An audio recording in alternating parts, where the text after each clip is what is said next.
Assalamualaikum warahmatullahi wabarakatuh. My name is Mandara Nomriandini. My student ID is 222-409-0071. Right now, I'm going to explain you about ethics. What is ethics? Ethics is a system of moral principles. They affect how people make decisions and lead their lives. Ethics is concerned with what is good for individuals and society, and it's also described as moral philosophy. What use is ethics? First, ethics can provide a moral map. Most moral issues get us pretty worked up because these are such emotional issues. We often let our hearts do the arguing while our brains just go with the flow. But there's another way of tackling these issues, and that's where philosophers can come in.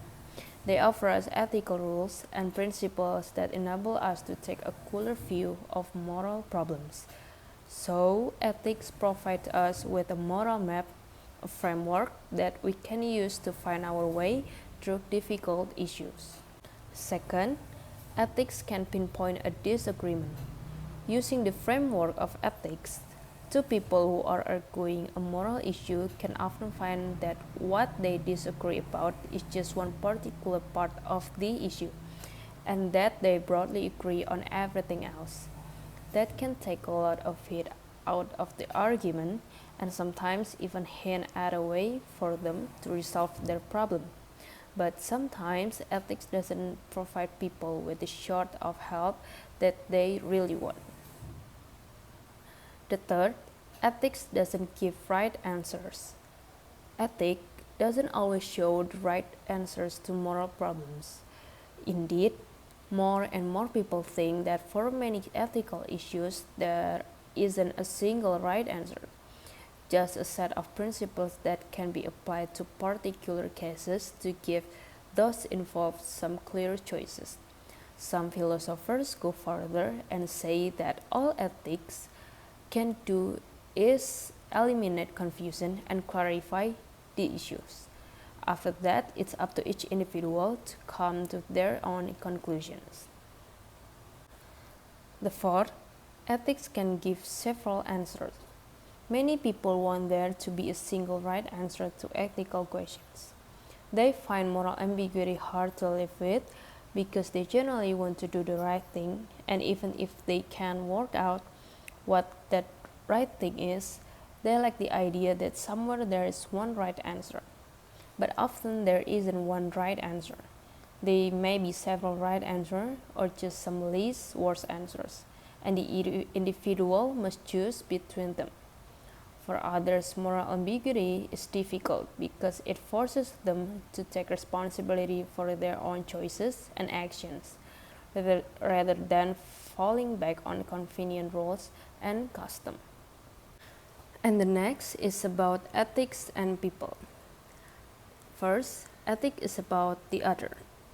At the heart of ethics is a concern about something or someone other than ourselves and our own desires and self-interest.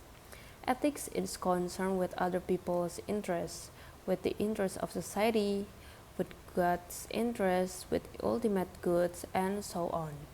So when a person thinks ethically, they are giving at least some thought to something beyond themselves. The second, ethics as source of group strength. One problem with ethics is the way it's often used as a weapon. If a group believes that a particular activity is wrong, it can then use morality as the justification for attacking those who practice that activity. When people do this, they often see those who they regard as immoral as in some way less human or deserving of respect than themselves, sometimes with tragic consequences. The third, good people as well, good actions.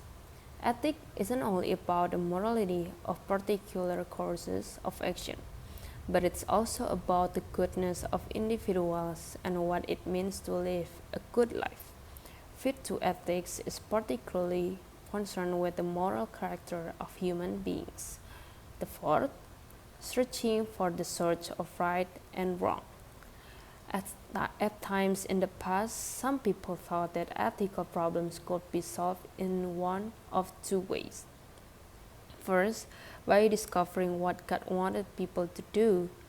Second, by thinking rigorously about moral principles and problems. If a person did this properly, they would be led to the right conclusion. Next, where does ethics come from? Philosophers have several answers to this question. First, God and religion. Second, human conscience and intuition. Third, rational moral cost-benefit analysis of actions and their effects. The fourth, the example of good human being. 5, a desire for the best for people in each unique situation.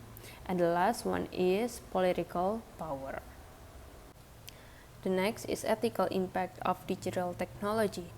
Computers have undoubtedly benefited society, but the increase in our use of digital technology has also brought about an increase in its misuse.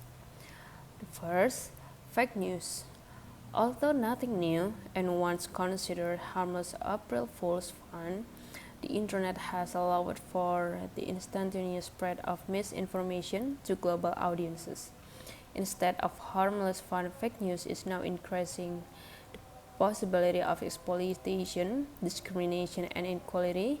There is concern that fake news has been used to manipulate voters, spread propaganda, and make real news stories. Second, cyberbullying. Cyberbullying is the use of internet and mobile devices to bully or otherwise harm an individual. Often the bully is harder to identify and the bullying more persistent due to the nature of current internet use and social media platforms. Varying forms of cyberbullying, including trolling, such as deliberately upsetting people, and flaming, such as posting offensive messages, and the sheer number of critical messages contribute to the harmful impact. The third, offensive material. What some people see as freedom of expression, others will see as the publication of offensive material. The internet has changed the way people express themselves. As the internet is a global medium, views posted by some sections of society may well offend others. The consumption of offensive material has also become a moral and ethical issue. The fourth, misuse of social media. The increase of social media has resulted in more and more of our personal information being made available online. This information, unfortunately, can be misused. For example, there have been many cases where pedophiles have used social media to groom and look at victims. Information posted on social media may be used by criminals to carry out identify fraud. The last one, use of email. As many employees now send work email to their smartphones, employers may expect workers to check email outside office hours. The use of email has raised ethical and moral issues for both employees and employers. Is it okay to email people outside office hours?